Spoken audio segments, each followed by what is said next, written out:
to Rena MoMoney Plus. I'm your girl, Rena MoMoney, and today we're going to talk about some mistakes to avoid as a new landlord. So, come on in. Today we're going to go over some things that you should not do.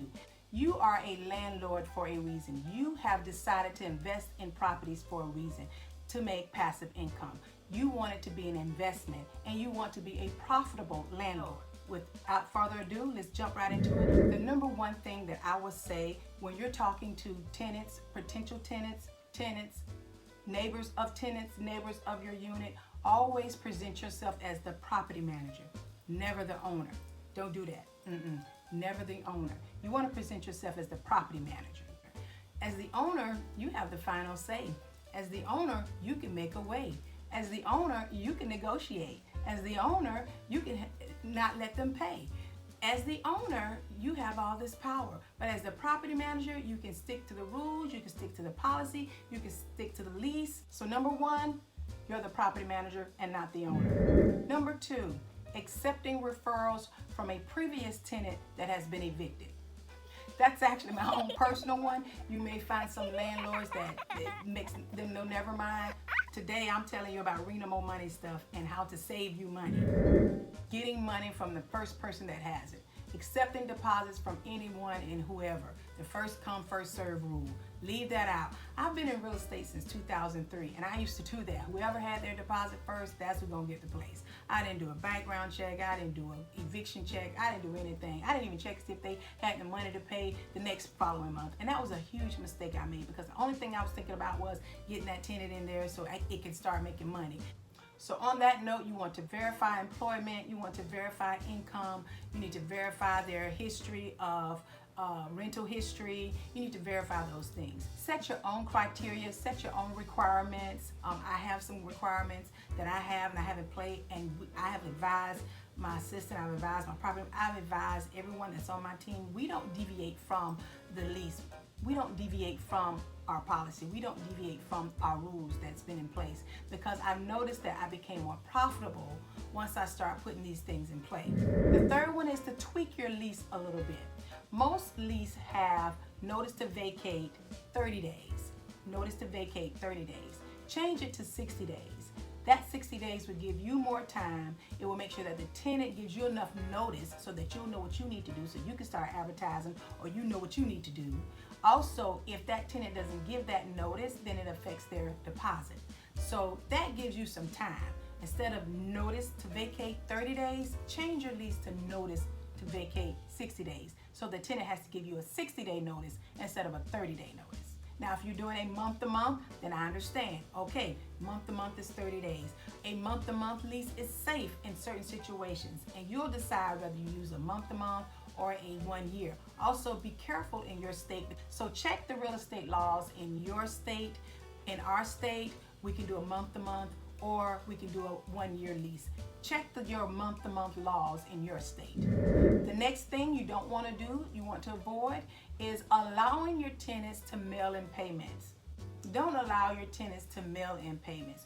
Use systems. You can also get an all-in-one system where you can keep up with tracking with leases, send out applications, do a background screening, and collect the rent. Look in my description. You'll see that there's some resources that can help you with being a landlord. The next one is taking pictures of damages. You want to take pictures of damages, and I'm going to tell you why. Because when they get ready to move out, most tenants want all of their deposit. They can't see what you see. They can't see that they left this big stain in the carpet. They can't see that there's a big old hole behind the door. It doesn't matter. They can't see some of the damages that they made. They can't see that they tore up screen or that they broke 6 blinds. They don't see that. They don't see that. That's the damages that you have to replace, that you'll also need to repair before re-renting it, which costs you what? Money. So you want to take pictures of damages. Also, the ultimate reason is just in case they try to do something about their deposit that you're not returning or that you're taking out of because of the damages, and you'll have pictures to show the judge if you have to go to court. Also, taking pictures, you'll be able to itemize the charge. You can have proof of why you're charging and why they're only getting back $100 or $300 or no dollars. take pictures. The next thing you want to avoid as a new landlord, or you want to make sure that you implement or make sure that you do, or this tip that's going to help you be a better landlord, not checking that potential tenant eviction record. Make sure you check that. You have folk, that's what they do. Every year they move out, they mess up one place, go to another new place and mess that up. Or they'll pay for 6 months and then try not to pay for the next 3-4 months. Some cities and states, the court system is slower than others on eviction. So for those that are wholesaling and those that are a landlord in certain states where it's more tenant friendly, which means it may take you 2-3 months to get a tenant out, then you need to be very strict on their eviction record. The next one on the 4 more that I have for you are pertinent and is going to save you thousands. But before I get into the next one, I want to ask, if you haven't subscribed, go ahead and subscribe now. Turn on the little belly thing so you won't miss the good stuff that I got for you. I post 2 to 3 times a week on real estate, selling, tips and tools, some resources and finances and ways that you can become a better you. So if you haven't subscribed, go ahead and subscribe now. Click the little belly thing so that you won't miss the good stuff that I got for you. I also mentioned new subscribers, so if you haven't subscribed, so go ahead and subscribe. I mentioned new subscribers on the next Rena MoMoney Plus video. The new subscriber, as we talked about, is going to be someone These are the new subscribers. I want to say thank you. Congratulations on starting to become a better you, on taking this journey to help yourself make more money and more money and more money. Thanks to the new subscribers and the subscribers that are already on here. Thanks for watching the video. We have 3-4 more. Always stay to the end. There's always a tip or two that's going to help you save money or make money. Also, look down in the description below. I have a lot of resources that you can take a look at. Resources on helping you with wholesaling if you're in your wholesaling area. Resources on helping you as a landlord if you're doing landlord. Resources if you're trying to be a realtor. Look down in the description below. So let's jump right back in. The next one is not doing inspections every 6 months. I used to set up and do an inspection every year. You get tired, sometime that year turn into a year and 6 months. Next thing you know, it's 2 years.